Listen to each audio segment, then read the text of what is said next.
काले घने लंबे बाल, ये चाहत किसकी नहीं होती। हर किसी का सपना होता है कि हमारे बाल भी काले रहें, लंबे रहें और घने रहें। अभी आप मेरे ही बालों को देख लीजिए, अगर मैं अपने बालों की केयर नहीं करती तो शायद मेरे बाल इतने काले घने लंबे नहीं हो पाते। तो देखिए, काफ़ी लोगों के कमेंट्स मेरी वीडियो पे ये आते हैं कि मैम हेयर लॉस बहुत ज़्यादा हो रहा है, हमारे बालों में डैंड्रफ बहुत ज़्यादा है, हमारे बालों की ग्रोथ जैसे कि रुक सी गई है। कोई ऐसी रेमेडी लेके आइए, कुछ ऐसा हमें बताइए कि जिसे लगाने से और डाइट में हम क्या लें कि जिससे हमारा हेयर फॉल भी कंट्रोल में रहे, हमारा हेयर लॉस भी कंट्रोल में रहे।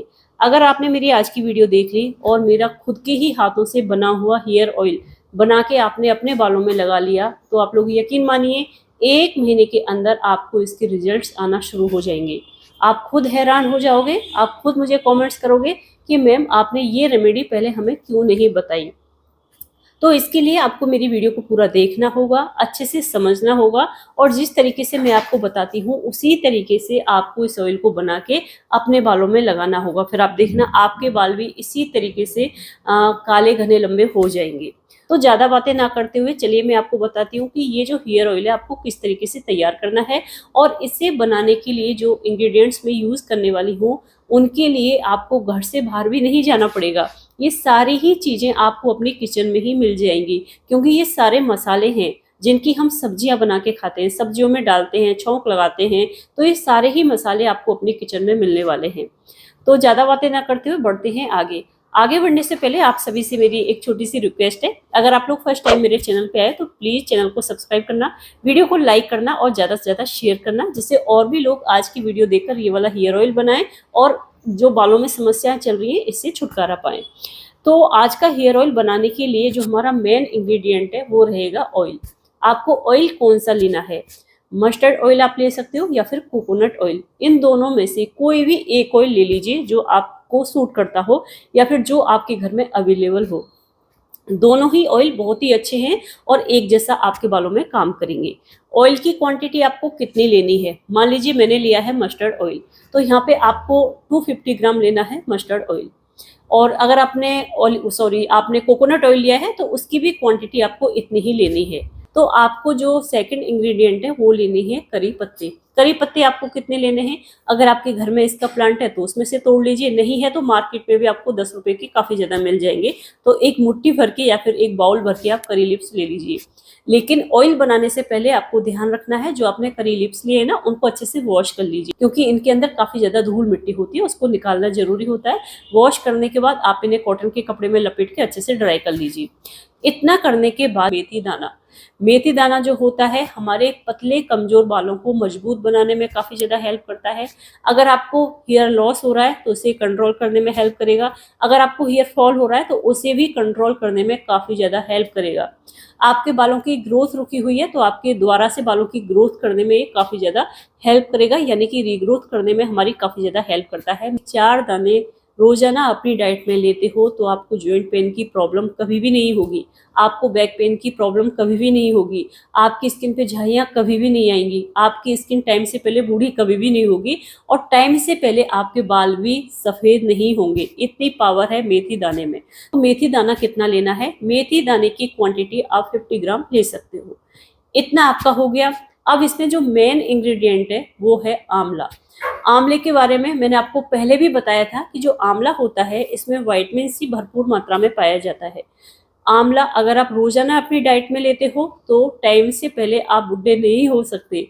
टाइम से पहले जो आपके बाल सफ़ेद होने लगे हैं, जो आप उम्र से बहुत बड़े दिखने लगे हो, वो काफ़ी हद तक कंट्रोल में रहेंगे। यानी कि टाइम से पहले आपके बालों में सफ़ेदी नहीं आएगी। अगर आंवला आप डेली अपनी डाइट में लेते हो या फिर आंवले का कोई भी हेयर पैक लगाते हो, हेयर ऑयल लगाते हो, तो आपका जो बुढ़ापा है ना, जो टाइम से पहले आ गया है, वो काफ़ी हद तक कंट्रोल में रहेगा।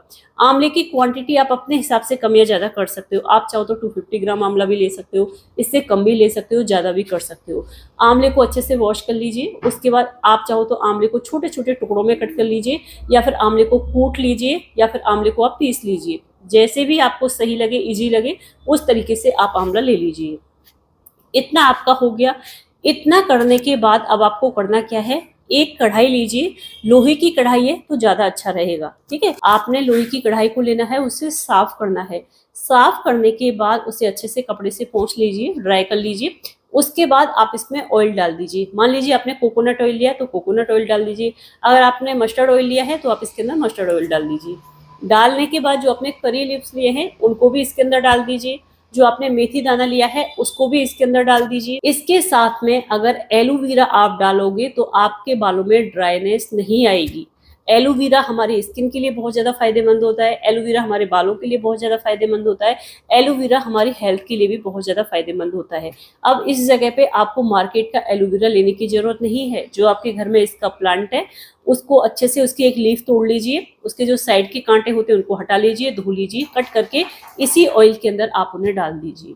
और जो एलोवेरा मैंने आपको बताया है ये मतलब इसकी भी क्वांटिटी आप अपने हिसाब से ले सकते हो, अपने हिसाब से कम या ज़्यादा कर सकते हो। तो इसके अंदर एलोवेरा भी ऐड कर दीजिए। अब आपको गैस को ऑन करना है। जब आपको लगे कि इसमें एक उबाल आ गया है आपको गैस को धीमा करना है। एक चीज़ का ध्यान रखना है, अगर आपने मस्टर्ड ऑयल लिया है यानी कि सरसों का तेल लिया है तो आपको एक उबाल आने पे गैस को धीमा कर देना है। अगर आपने कोकोनट ऑयल लिया है तो आपको शुरुआत में जब आप गैस ऑन करोगे ना तभी आपको गैस को धीमा ही करना है, क्योंकि जो कोकोनट ऑयल होता है अगर आप इसे हाई फ्लेम पे पकाते हो ना तो ये उड़ जाता है, आपको पता भी नहीं चलेगा कि आपका कढ़ाई से ऑयल गया कहाँ, मतलब जल्दी जल जाता है। तो इस चीज़ का आपको ध्यान रखना है। इतना करने के बाद आप धीमी आंच पे इन सारी चीज़ों को पकाना शुरू करिए। धीमी धीमी आंच पे जब ये अच्छे से पकेंगे तो इन सारे ही जो इंग्रेडिएंट्स मैंने इसके अंदर डाले हैं उस समय पे आपको गैस को बंद कर देना है। गैस बंद करने के बाद ऑयल को आप थोड़ा सा ठंडा होने दीजिए। जब आपको लगे कि ऑयल ठंडा हो गया है आप इसे छान लीजिए, या तो आप कॉटन का कपड़ा ले लीजिए, उसमें डाल के हाथों से प्रेस करते हुए एक पोटली बना के ऑयल को एक साफ सुथरे बर्तन में आप इसे छान लीजिए। जब आप इसे स्टोर करोगे तो आपको ध्यान रखना है मतलब जिस कंटेनर के अंदर आप इसे स्टोर करोगे ना वो कांच का जार होना चाहिए, कांच का होना चाहिए मतलब, क्योंकि उसमें ये सारी चीज़ें ना जल्दी से ख़राब नहीं होती हैं। आप एक बार बना के 3 से 4 महीने के लिए इस ऑयल को यूज़ कर सकते हो। तो ऑयल तो आपका बन के हो गया तैयार। अब मैं आपको बताती हूँ कि इसे आपको लगाना किस तरीके से है। ऑयल लगाने का तरीका है, आपको इसे 1 घंटे के लिए अपने बालों में लगा के छोड़ना ही है। अगर आप मॉर्निंग में अपने हेयर वॉश करना चाहते हो ना तो 1 घंटे पहले आप इसे अच्छे से बालों में लगाइए, मसाज करिए। पहले तो आपको अच्छे से मसाज करनी है, उसके बाद लेंथ में भी आपको इसे लगाना है जिससे आपके बालों की जो ड्राइनेस है ये भी खत्म हो जाए। ठीक है, इतना करने के बाद फिर आप 1 घंटे के बाद आप अपना शैम्पू कर लीजिए। जब आप अपना शैम्पू करोगे उस समय पे आपको ध्यान रखना है, आपको ज़्यादा तेज गर्म पानी बिल्कुल भी नहीं लेना है। अगर आप तेज गर्म पानी लोगे, क्योंकि विंटर सीजन शुरू हो ही गया है, तो इसमें क्या ठंड की वजह से हम बहुत तेज गर्म पानी से नहाना शुरू कर देते हैं, बाल धोना शुरू कर देते हैं, लेकिन वो बहुत ज़्यादा नुकसानदायक होता है। उससे क्या होगा, आपके बाल ड्राई होने लगेंगे, ड्राई होने की वजह से आपका हेयर फॉल बहुत ज़्यादा होने लगेगा, फिर आप इसे कंट्रोल नहीं कर सकते। तो इसलिए आपको नॉर्मल पानी लेना है, हल्का गुनगुना पानी लेना है या फिर ताज़ा पानी लेना है, उससे आप अपना शैम्पू कर लीजिए। शैम्पू करने के बाद जो सबसे बड़ी मिस्टेक अभी इस सीजन में जो लोग करने वाले हैं ना वो है हेयर ड्रायर का, क्योंकि हर कोई सोचता है कि ठंड लगेगी, ठंड बहुत ज़्यादा है, बाल गीले रहेंगे तो हमें ऑफिस भी जाना है, वर्किंग वुमेन्स होती हैं, मेंस होते हैं, तो उसके लिए आपको हेयर ड्राई यूज़ नहीं करना है। आप 10 मिनट पहले तैयार हो जाइए, अपने बालों को नेचुरल तरीके से ड्राई करिए। देखिए अगर आप नेचुरल तरीके से अपने बालों को ड्राई करोगे ना तो आपको मतलब आपका हेयर फॉल नहीं होगा, ना ही आपके बालों में ड्राइनेस आएगी, क्योंकि ज़्यादा हेयर ड्रायर का यूज़ करने का मतलब होता है आप अपने बालों को टाइम से पहले ही कमज़ोर बना रहे हो। वो कमज़ोर होने लगेंगे, धीरे धीरे हेयर फॉल होने लगेगा, क्योंकि उनमें ज़रूरत से ज़्यादा हीट मिलती है इसलिए। तो नेचुरल तरीके से सनलाइट में आप थोड़ी देर के लिए खड़े हो जाइए तो आपके जो बाल हैं नेचुरल तरीके से ड्राई हो जाएंगे। ड्राई होने के बाद जब आपको लगे ना 10% आपके जो बाल हैं गीले हैं, उस समय पे हेयर सीरम लगाया जाता है। अगर आप मार्केट का हेयर सीरम नहीं लगाना चाहते, आपके पास में नहीं है, तो सबसे बड़ा ऑप्शन है इसका एलोवेरा। हल्का सा एलोवेरा ले लीजिए मार्केट का, लेने के बाद अपने हाथों में लीजिए और इस तरीके से जैसे कि हम सीरम लगाते हैं ना, इस तरीके से अपने बालों में लगा लीजिए। हेयर सीरम लगाने का फ़ायदा ये होता है कि जो आपके बाल हैं वो स्मूथ बने रहते हैं और जल्दी से उलझते नहीं हैं। आपने देखा होगा जब हमारे बाल बहुत ज़्यादा ड्राई हो जाते हैं, उलझने लगते हैं, तो हम कॉम्ब करते हैं ना तो ज़्यादा टूटते हैं। जब आपके बाल स्मूथ रहेंगे तो कॉम्ब भी आपका सीधा निकल जाएगा, आपका हेयर मतलब बाल आपके नहीं टूटेंगे। ठीक है, ऑयल लगाने का एक दूसरा तरीका ये है, अगर आप 1 घंटे के लिए नहीं लगाना चाहते, आपके कमेंट्स आएंगे, उससे पहले मैं आपको समझा देती हूँ। जब आपको लगे कि कल आपको अपना हेयर वॉश करना है तो नाइट में ही आप ऑयल लेकर अपने जड़ों में अच्छे से मसाज करिए, अपनी लेंथ में लगा लीजिए, अच्छे से 10-15 मिनट का टाइम दीजिए। इतना करने के बाद आप अपने बालों को इसी तरीके से छोड़ दीजिए। मॉर्निंग में आप अपना हेयर वॉश कर लीजिए। आप ऐसा भी कर सकते हो। एक बार आप इस ऑयल को ट्राई करिए, अपने बालों में लगा के देखिए, आपको काफ़ी अच्छा इसका रिजल्ट मिलेगा। अपना फीडबैक मेरे साथ ज़रूर शेयर करना और जाने से पहले मेरी वीडियो को लाइक ज़रूर करके जाना। चैनल पे न्यू आए तो मेरे चैनल को सब्सक्राइब कर लेना। अब मिलते हैं कल नई वीडियो के साथ, नए ब्लॉग के साथ।